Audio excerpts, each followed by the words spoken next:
Hi everyone, I'm Leena. I am assistant producer at Other Cinemas. We are an arts organization based in Brent, North London, and we focus on film and moving image. Our aim is to kind of celebrate and showcase the work of black and non-white filmmakers. We've been founded by two documentary filmmakers, Arwa Abu Rawa and Turab Shah, and together they formed Other Cinemas in 2019 to kind of intervene in the racial and class gap within the film industry. And as part of that, we run a year-long film school, of which Niki Kohandel has been a part. We were actually in the second cohort of this film school, and her films are now showing on the curated platform as part of In the Margins, which is a new online program that showcases work from the film school, tries to demystify what the film school is about, but also celebrate the work of the students in the film school. And yeah, Niki is the fourth installment of this program. And yeah, I just think Niki's work is like really beautiful, really incredible, very focused on storytelling and family history, and does it in a really creative and imaginative way, and like super playful way as well. And I think you're one of the very few people in the film school who has a very distinct style. I think throughout the film school there are people who kind of like experiment with different voices and different kind of styles, but I feel like your style has always, from the very beginning, like been very distinct. Like I can immediately tell what is a Niki film when we're all like uploading our films on like the film drops throughout the film school. So yeah, I'm really excited to be chatting to you, Niki. I was wondering if you could introduce yourself for everyone listening. Yeah, I'm excited as well. Thank you, Lina. So I'm Niki. I'm 23 years old, and I have been making films for maybe 4 or 5 years. I was still studying at university. I did an art degree, and when I did Other Cinemas, and met you. Yay! Cool. And I was wondering if you could talk a little bit about like the themes that you love to explore in your films, and kind of why those are really important to you, or why you are drawn to thinking or making films around those themes. Yeah, so my work, as you said, it explores mostly family histories, and I think when I was growing up, I was kind of in a process of still now constantly learning new things about my family, and slowly connecting that to things that maybe seem like disjointed, what's happening around the world. Connecting my experiences with others, that's something that I managed to do when I moved to London, especially because I met so many people who come from either, similar background, Iranian diaspora and other diasporas. And it was a moment of recognizing that our experiences are quite connected, and that we all have to deal with these issues of language,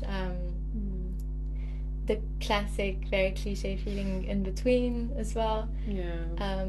And I think in my work, what I've been trying to do, and it started quite accidentally, or that's how it felt at the time. It wasn't planned, but I've been trying to just kind of for myself process these stories, because sometimes you kind of hear something without expecting that in a conversation with a family member. Like film as a way of being with people, and creating something together, understanding something together, like processing maybe even together. I love that idea of like film not as like this thing that you do with like a premeditated audience in mind who's going to consume it and be entertained by it or something, but as actually a way to connect to other people. Yeah, it's exactly that. I think film is what brings us together.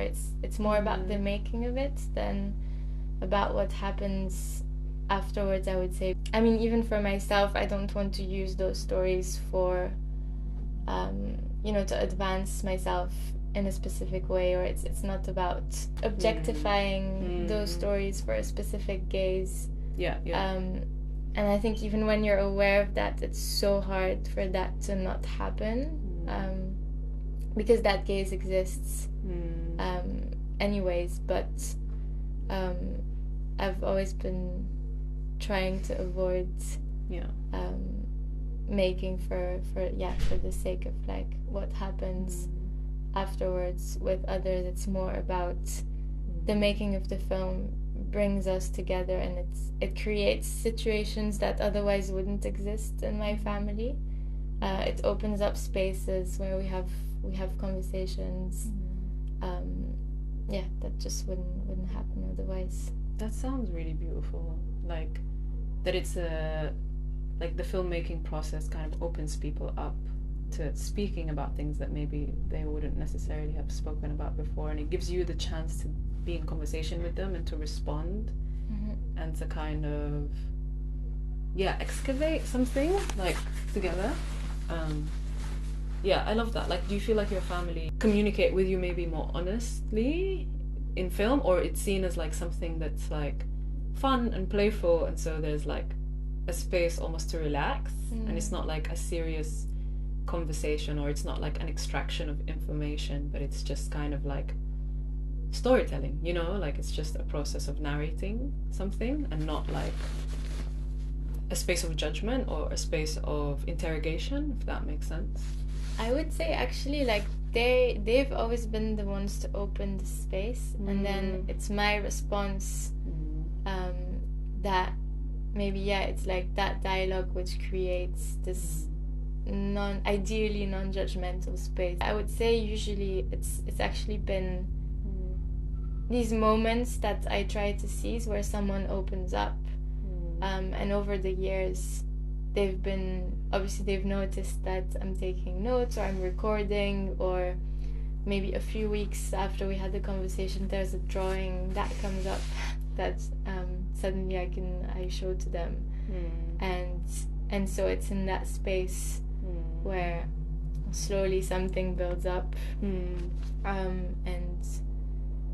stories kind of take their time to grow in my head, but they're the ones planting the seeds, and then when there is something that I feel we can do together, then I have a conversation. So it's quite like a call and response dynamic, I would say. I love that it's not unidirectional. It's not just you kind of like benefiting from the space that they're opening up or from the space that you both hold together, but actually the process has to serve them as well in some way. They have to feel a part of it as well, you know. I think that's really important when working with family, especially because I think with family there's sometimes, not all the time, but even less care as to how much space you're actually taking up in someone's life, or what you're demanding of someone creatively or personally, because you feel like that personal connection should kind of allow you that transgression. But actually sometimes you need to put even more thought into a family because the boundaries may be a little bit more blurred. It's difficult to differentiate between an extractive kind of like creative relationship versus something that's like well considered and that allows space for them to say no, or for them to draw like clear limits. So it's exactly that what I meant. I think depending on also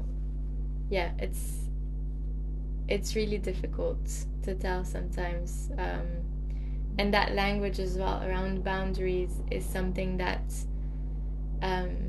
I think, at least in my family and in that generation, it's not something that we talk about as much. And even these notions of like extraction, they can be felt, but they're not necessarily vocalized in the same way that we have learned how to do that. It's also what language is available for them, and how can you like tap into a no that's said in a different language, you know, like that's really interesting. It seems like for a lot of your films, like the audience you have in mind is your family, and that you tend to share things that you make in response to what they tell you, not just films, but like you said, drawings, maybe other things as well. And I'm wondering, within that process of filmmaking or of creating something out of what you've heard or experienced or like had a conversation about with your family, how do you preserve that moment when it's shared in a more public setting, like when you have a public screening, or when it's shared in a more kind of outside of that intimate family setting? How do you navigate that? How do you, is there an impulse within you to try to like preserve that intimacy or that moment? And if there is, like, how do you do that? Or is it not possible? Like, what are your thoughts in general about that? Well, I think, a film, when a film is shared, obviously people see my work and they feel how intimate it is. But that actually isn't everything, and you're never sharing everything. So when I was mentioning these drawings as well, I think there's so much that people don't get to see behind the process of making a film, which is just the process of like being alive with others. Yeah. So the film is actually it's a choice that you make to show this and not the rest. Or there are things within the film which only specific people will understand. I guess within every film there is a language, and that language is it's sometimes shared. It's shared in different ways with different people. It's like the film is like inscribed with different levels of meaning.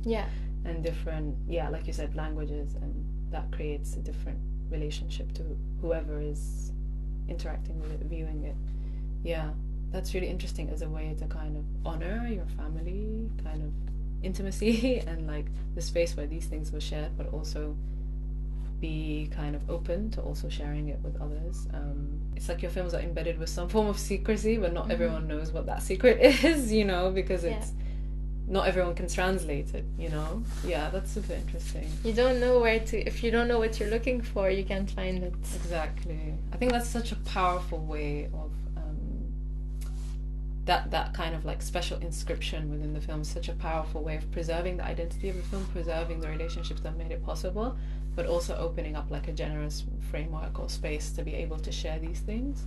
Because you also, I think, develop a different relationship to the work when you share it, opens up like other possibilities for being able to have conversations around the themes that you were trying to explore, like in the films. I think that's like super interesting.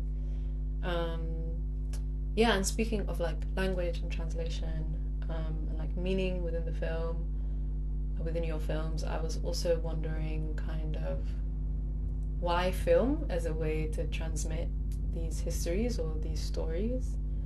What is it about that medium? You said it was something that you kind of like fell into. It wasn't like something planned, but it just became like a process that allowed for a lot to happen with your family. So I guess, what do you feel like films add to that process of transmission, or what does film do within that process of transmission for you?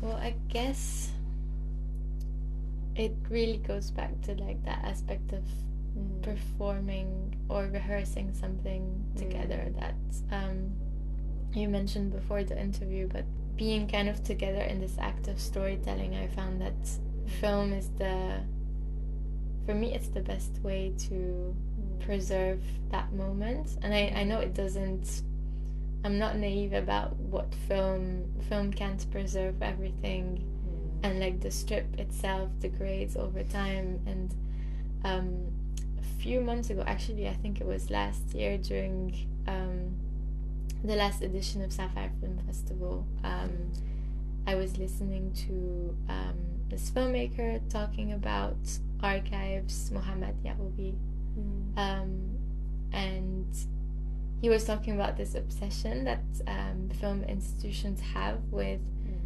preserving and always upgrading the quality of like a digital transfer from film to digital, from 2K to 4K to like I don't know what will come next. 12K. And like why are we so obsessed with preserving things and not letting them actually have their life and then die, because there is also always just a transformation happening when film degrades over time. And I found that really beautiful. I think it's the same thing that happens to these stories in a way. I know that I can't preserve them,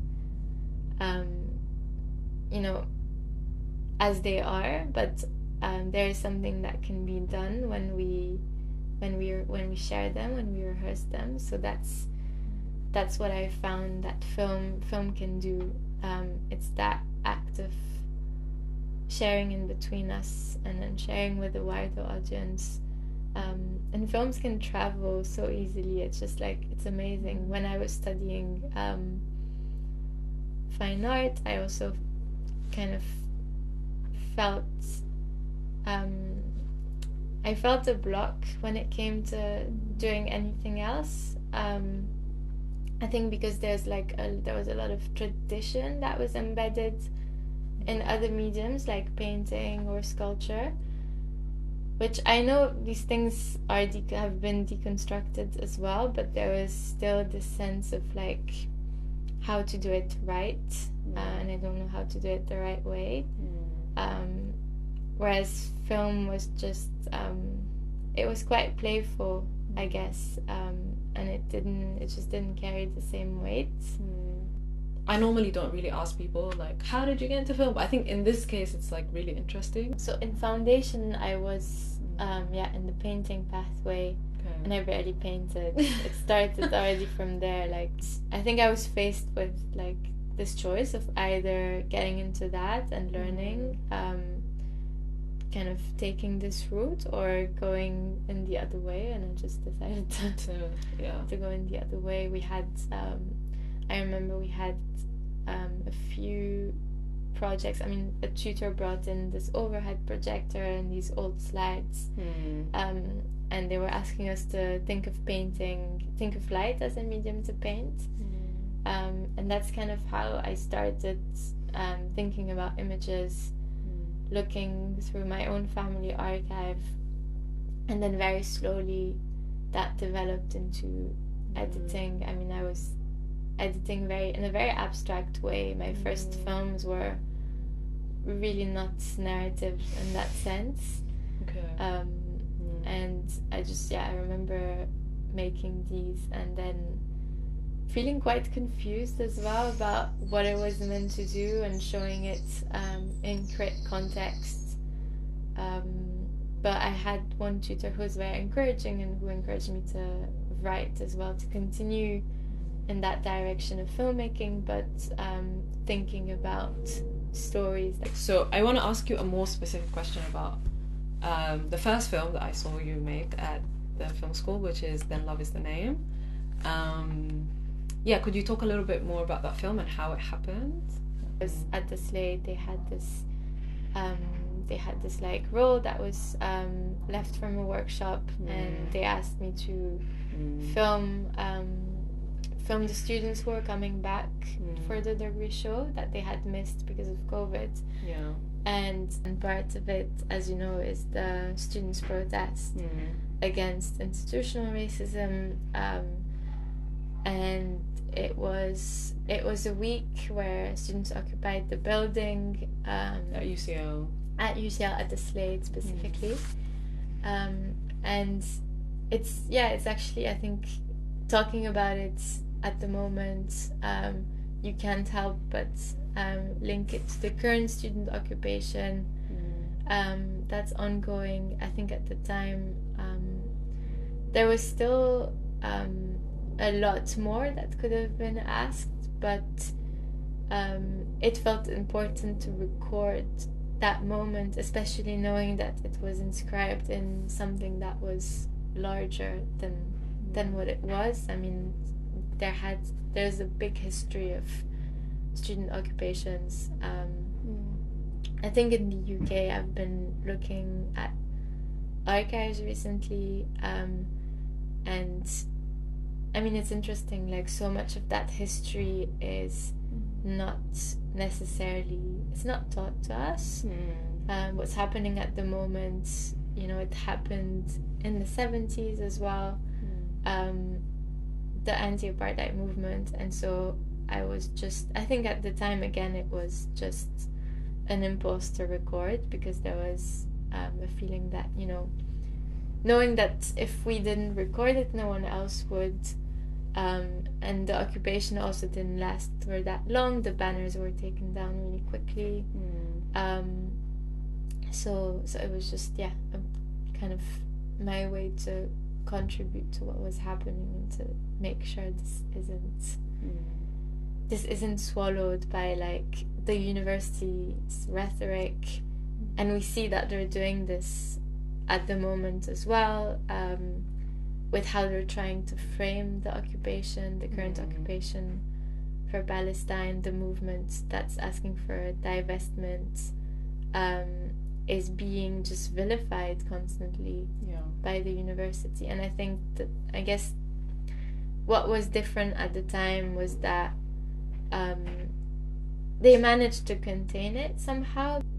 I think especially with student movements and with movements in general, I'm learning that transmission is something that is really hard, because there's always a wave of people organizing, doing something, but not necessarily...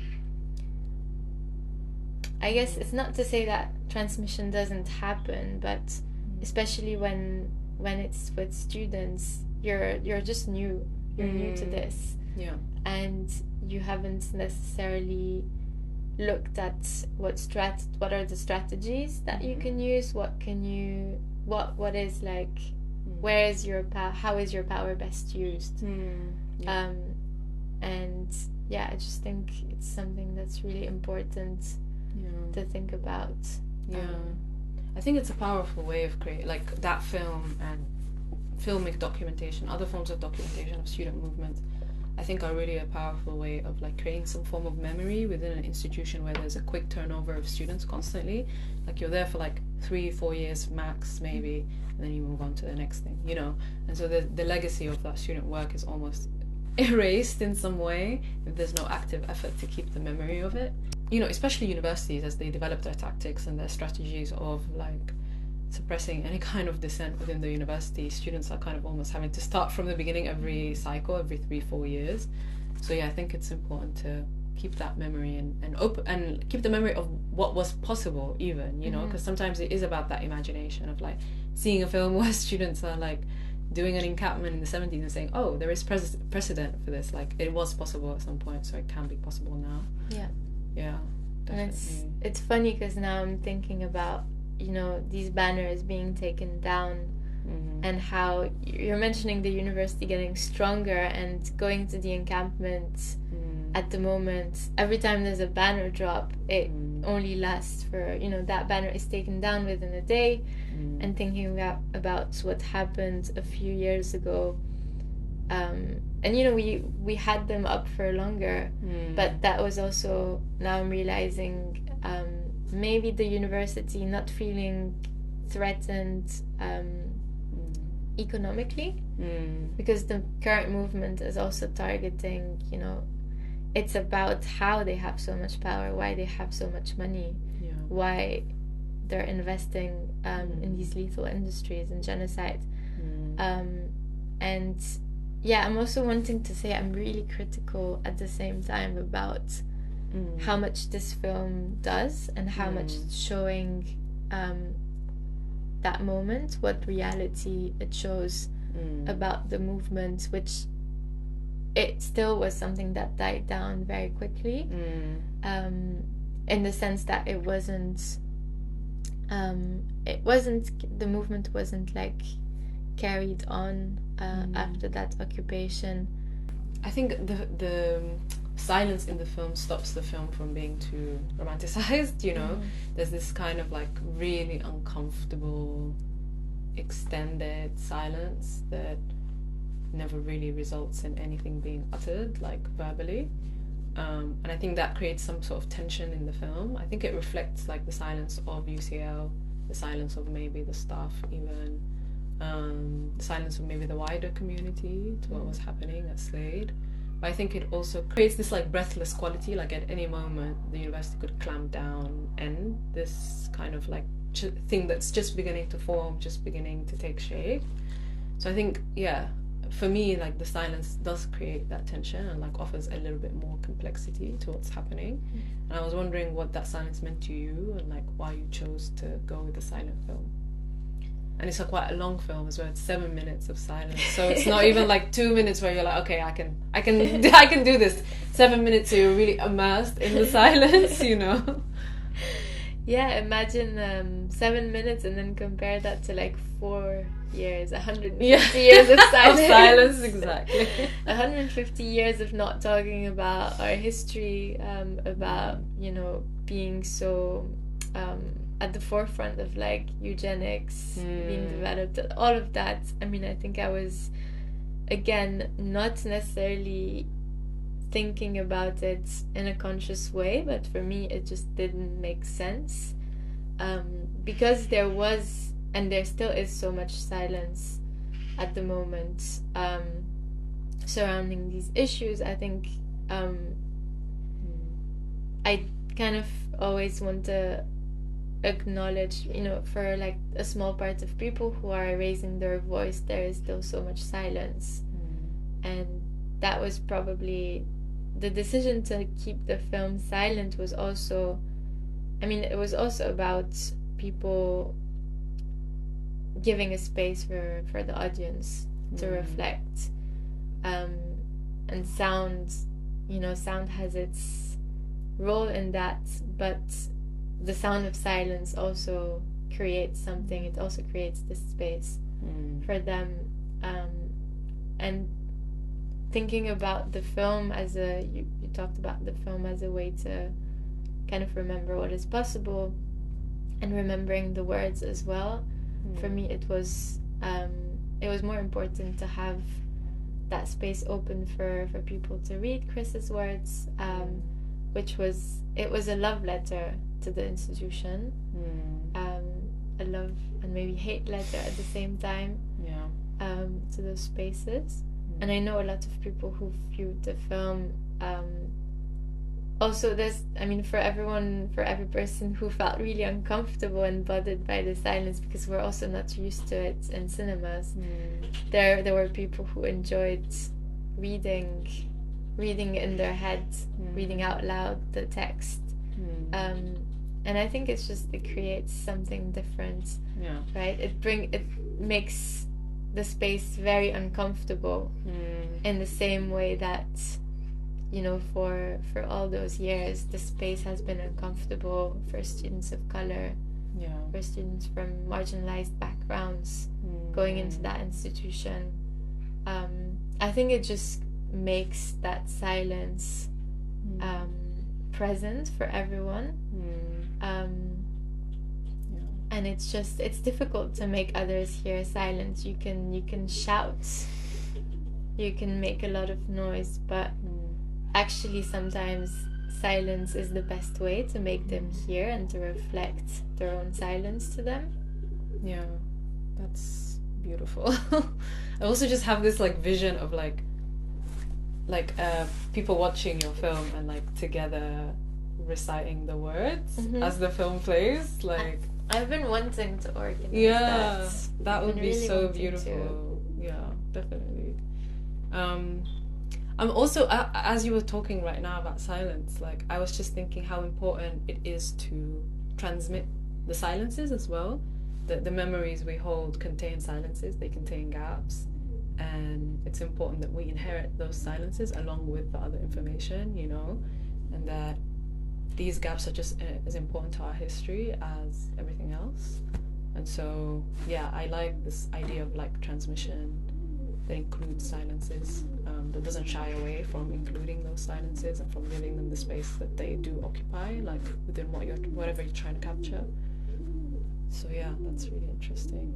That's beautiful. Yeah. It's really beautiful. I was just thinking about that while you were talking about silences, because I feel like sometimes we try really hard to fill everything, to overload people with like, you know, Amal was saying this when we were having in the Margings conversation, that we're really obsessed with giving people information.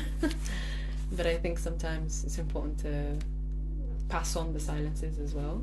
Like that's just as integral to our stories. Yeah.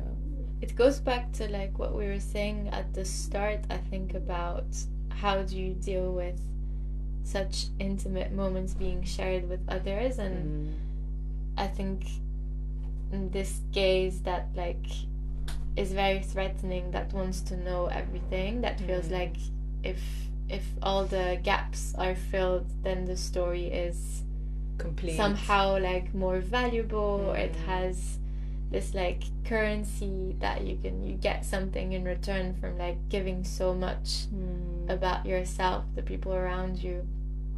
And actually that like the notion of opacity that Clisson talks about, like the not having to translate everything for them, it's really powerful. Yeah, definitely. I was wondering what the place of performance is in your films, because for me it's not, and we were talking about this earlier, but for me the performance in your work isn't this kind of like attempt at like eliciting a certain response from people, and it's not this like kind of exact science or exact, you know, like practice. It's mostly like a rehearsal or like an acting out of the emotions that like come with the story. So yeah, I just wanted to know why you use performative elements a lot in your work, and like how you relate to that. Yeah, as you were saying this, I was thinking about like eliciting emotions, and how we're often again like asked to feel in specific ways. Like there are so many expectations as to like how we're meant to react to a specific story, and I think things are a bit more complicated than that. It's not necessarily about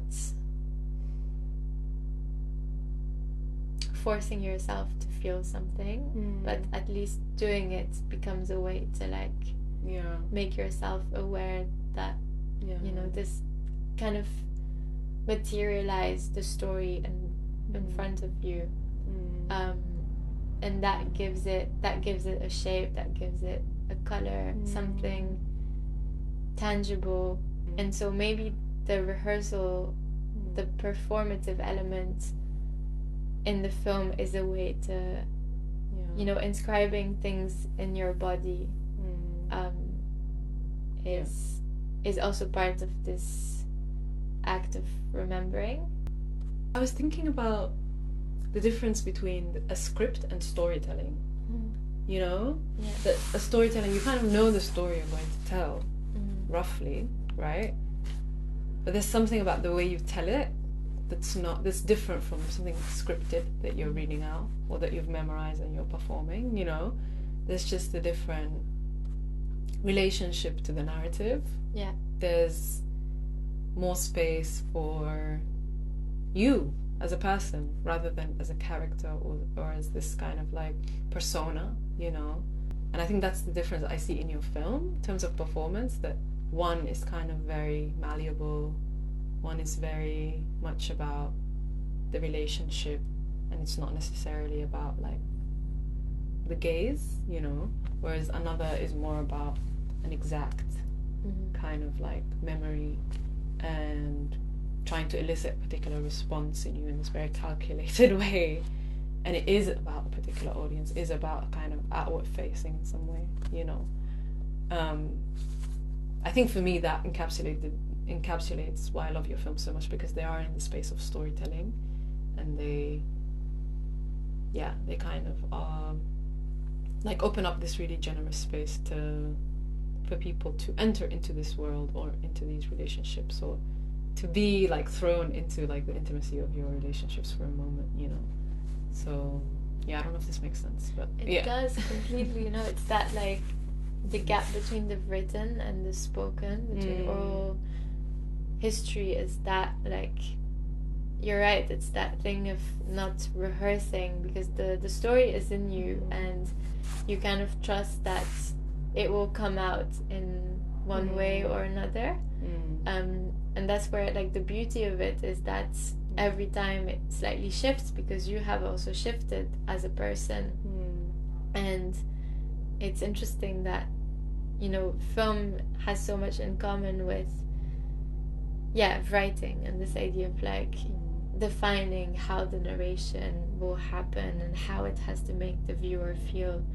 And maybe in a way what I'm trying to do is subverting that function of writing in film.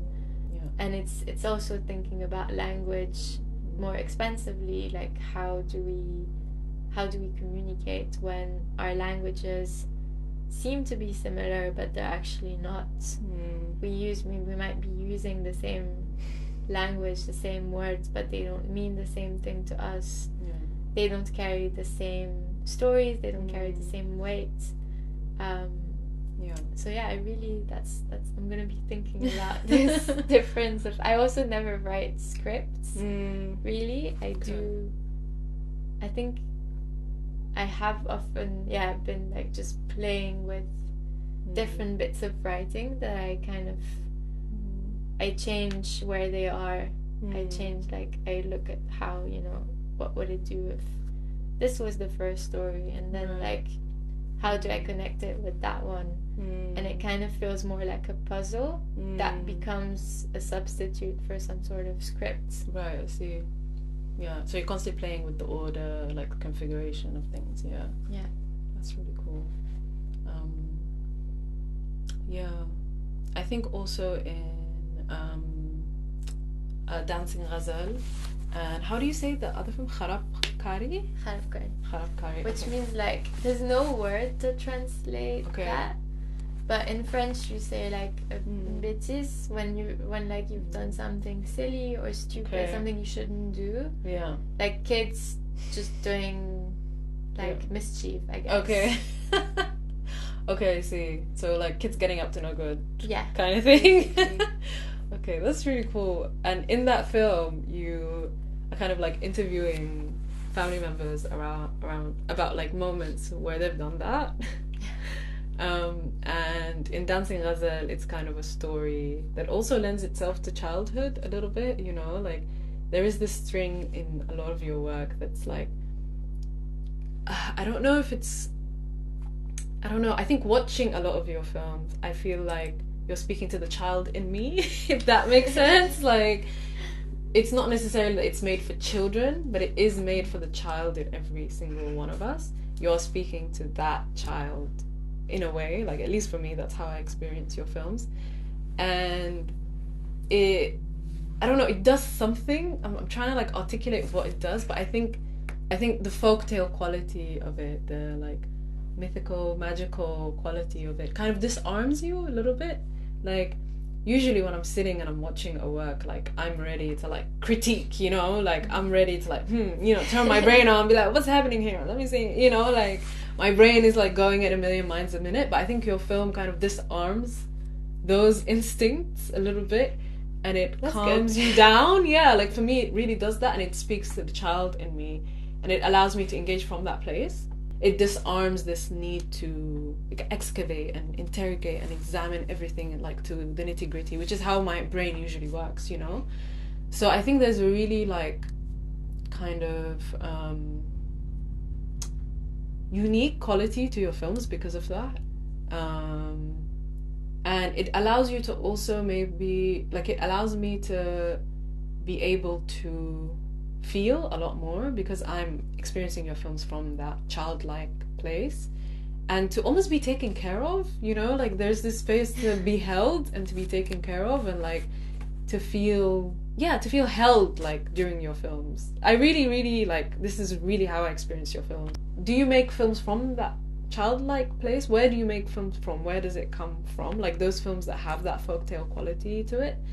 And do you think of childhood at all, like when you're making films? Because I know you also work with young people as well, so it must be, you know, part of your kind of creative process.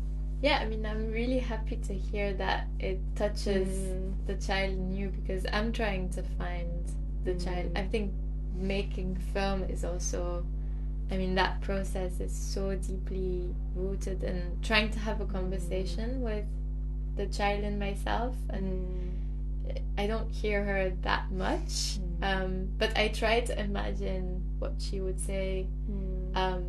you know, the world that she was in. I try to recreate that, to at least re-immerse myself into it, because, you know, I mean, folk tales and I guess fairy tales in general, they are about our world. You can't really separate those two things. Yeah. But I guess it's a different approach. It's how do you approach the world around us with different eyes.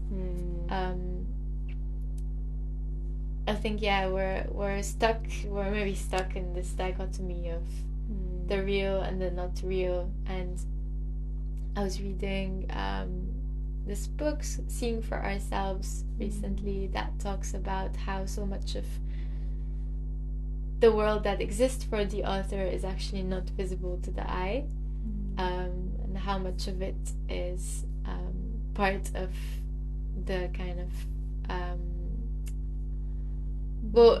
a religious realm, a metaphysical realm. And I think stories are a way to bridge those realms and to like access them again, because we lose sight of them just because, I mean, we don't see them, but also there's so many things that make us that are trying actively to make us unsee these other kind of layers of reality. I guess layers of like time. You were mentioning like the childhood that belongs to the past, but actually does it really? Like, is there not a way where that child can still live inside of you? And maybe a lot of our problems would be solved if we were looking at things a little bit like from that perspective a little bit more often. I think also there's so much like self-help about that, and it's always looking at things from this very individualistic perspective. But when you do talk about children, about bigger problems that affect communities, the collective, politics, they have such like lucid perspectives on, you know, like, but why are you looking at it in this way? Why is it just about you? You know, like why are we not thinking about everyone? And I think that's probably the reason why I'm not just interested in looking at childhood through this, like, obviously there's the innocence of viewing how they view the world, and how as a child everything is magical, everything has a different quality, but it's also about how that gaze and how that state of being allows you to connect with others in a deeper, more meaningful way.